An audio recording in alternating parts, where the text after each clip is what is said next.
How can an artist retain its fan base after stepping away from the industry for a plethora of years?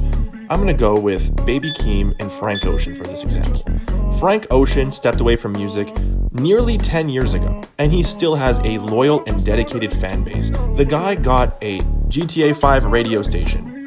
Like, what's going on? Now, yes, Blonde had a major success, and that is a huge reason why he keeps retention. But it's also because people fell in love with the person that Frank Ocean is. They fell in love with his aesthetic. They fell in love with his nonchalant attitude. Baby Keem has the same effect. Baby Keem popped out with Kendrick Lamar, one of the best lyricists of all time, and he continues to pop out with Kendrick Lamar on certain projects. However, he hasn't dropped in a very significant time. I remember when his fans found out that he had a Minecraft YouTube channel, and they were like, that's still my GOAT, because he is such a relatable person. The only thing I can't relate to in his music is that he trademarked his girlfriend's vagina.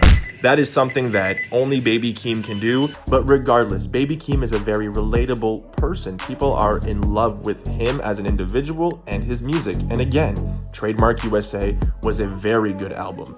So to conclude this video, my personal opinion is that in order to step away from the mic for a long period of time and still retain that fan base, not only do you have to release a really good project, but you also have to be a likable person. You have to have people attached to you, not just to you as an individual, but to you as a brand. Because Frank Ocean is now not just an individual, he is a brand.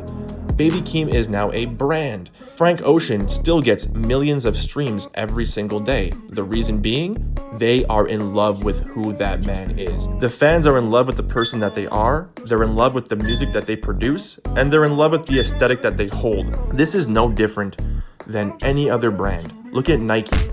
People are in love with the aesthetic of Nike. They're in love with the brand. They're in love with the product. It's the same thing when you're talking about a musician.